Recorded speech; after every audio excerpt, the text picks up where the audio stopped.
الشرعي ليبقى هذا الجهاد جهادا نقيا وصافيا ومخلصا. من هنا نحن نؤيد الجهاد وندين الإرهاب. مثلا ما تقوم به إسرائيل هو إرهاب، ما تقوم به أمريكا في العراق وفي غير العراق هو إرهاب، لأنه احتلال لأراضي الآخرين، اعتقال للآلاف ولعشرات الآلاف والزج بهم في السجون، مصادرة حرية الآخرين، قتل النساء والأطفال وقصفهم من خلال هذه الحروب. هذه كلها أعمال إرهابية غير منطقية وغير مبررة. Apa rahasia kecintaan bangsa Libanon pada Hizbullah dan apa juga rahasia kemenangan bangsa Libanon ini dalam menghadapi negara adidaya? تعرفون أن حزب الله تأسس عام 1982 ميلادية بعد قيام العدو الإسرائيلي باجتياح لبنان وصولا إلى العاصمة بيروت، وسيطر على جزء كبير من الأراضي اللبنانية، وحاول وفرض في الحقيقة سلطة سياسية. يعني حتى الرئيس الذي انتخب رئيس جمهورية انتخب بإرادة إسرائيلية وفي ظل الدبابات الإسرائيلية. وكانت إسرائيل تريد السيطرة نهائيا على لبنان، وهي تطمع بأرضنا وتطمع بمياهنا وتطمع بالتسلط علينا. حزب الله كان من جملة القوى الإسلامية والجهادية التي تأسست لمقاومة الاحتلال وطرد قوات الاحتلال الإسرائيلي من لبنان نهائيا، وبالتالي كانت وظيفته الأساسية ومهمته الرئيسية هي الجهاد في سبيل تحرير لبنان وإخراج قوات الاحتلال.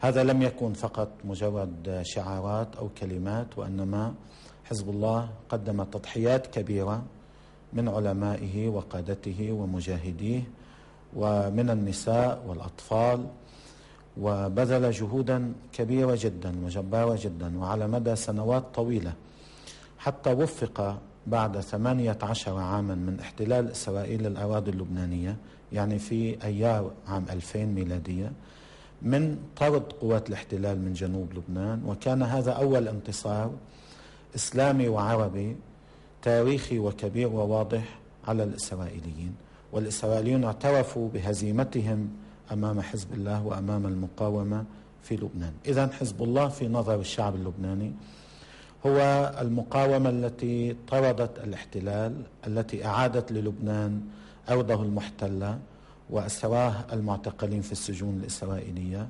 وأعادت له كرامته وعزته وسيادته. ومن الطبيعي أن يحصل هؤلاء المقاومون على احترام شعبهم.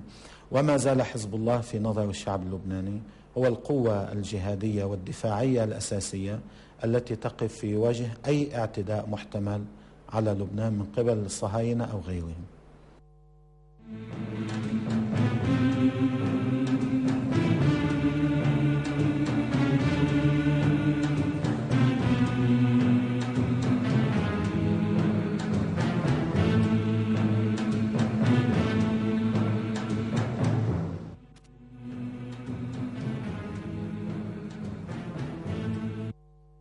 Pak Din, Pak Hidayat, baru saja kita lihat bagian pertama dari wawancara eksklusif dengan pemimpin sebelah Sheikh Hasan Nasrullah.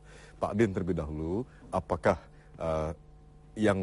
apa saya bisa dapat Pak Din catat tadi dari keterangan beliau bahwa terkait dengan perjuangan, beliau membahasakan jihad yang beliau bedakan secara jelas dibandingkan teror, bahwa sebuah bangsa seperti Libanon di mana ada kelompok diantaranya Hizbullah di sana menentang penjajah.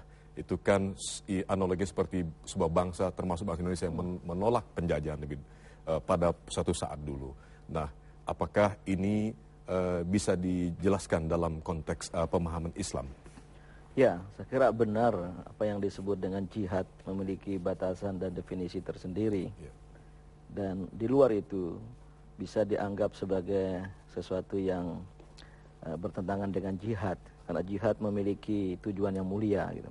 Apa yang dilakukan oleh Hizbullah, karena apa yang terjadi tidak hanya atas Palestina tapi juga Libanon adalah dominasi Israel, adalah sebuah penjajahan, tiada kata lain itu. Yang oleh karena itu ini bertentangan dengan perdamaian sebagaimana yang diajarkan oleh agama, maka ini sejalan dengan cita-cita kemerdekaan kita yang di dalam pembukaan Undang-Undang Dasar 45 itu kan mengenyahkan segala bentuk penjajahan dari muka bumi ini untuk tegaknya perdamaian sejati. Inilah yang menjadi salah satu alasan mengapa kita bangsa Indonesia dan sebagai negara tidak mengakui Israel. Karena Israel itu masih menduduki negara-negara tanah dari Palestina dan juga Lebanon, Syria, bahkan bagian dari Mesir.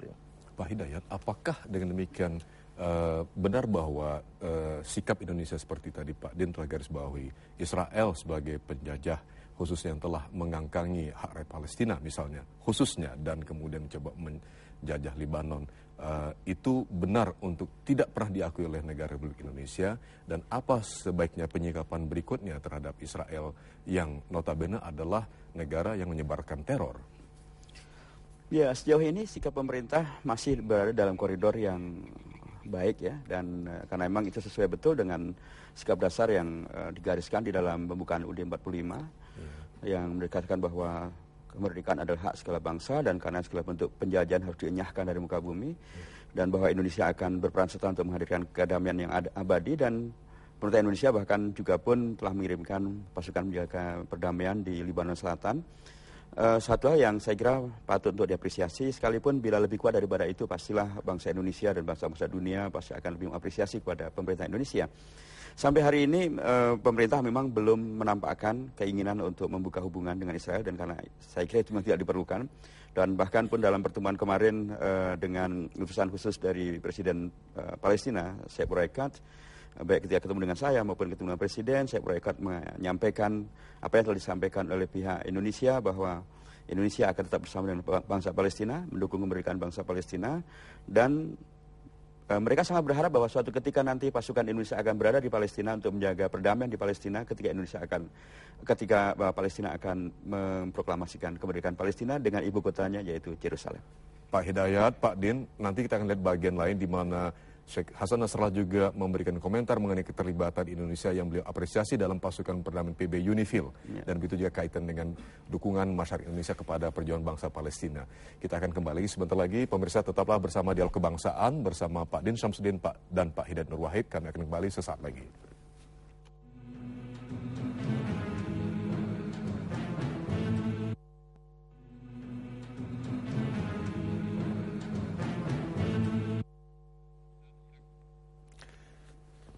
Ya, kita bersama lagi dalam Dialog Kebangsaan, khusus malam hari ini dalam Dialog Kebangsaan bersama Bapak Hidayat Nur Wahid, Ketua MPR RI, dan Bapak Din Syamsuddin, Ketua Umum PP Muhammadiyah.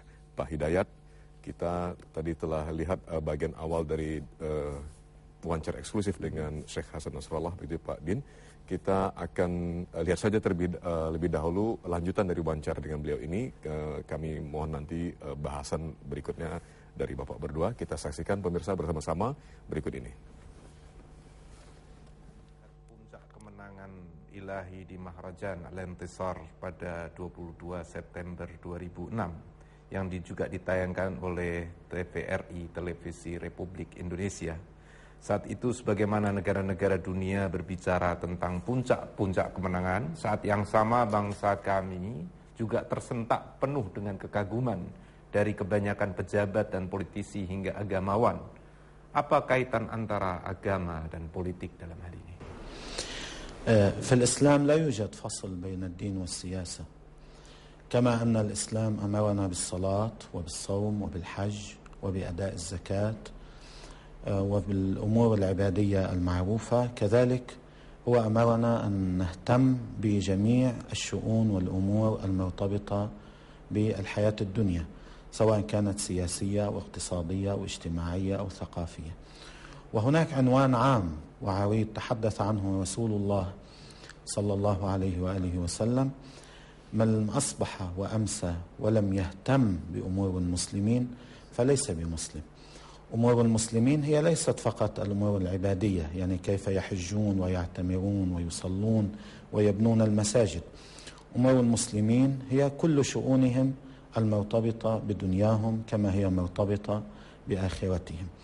وبالتالي نحن نعتبر أن قيام المسلم بوظائفه السياسية هو تماما كقيامه بصلاته وصومه، يعني هو قيامه بوظائفه الإسلامية الدينية التي سيسأل عنها يوم القيامة. الله سبحانه وتعالى كما يسأل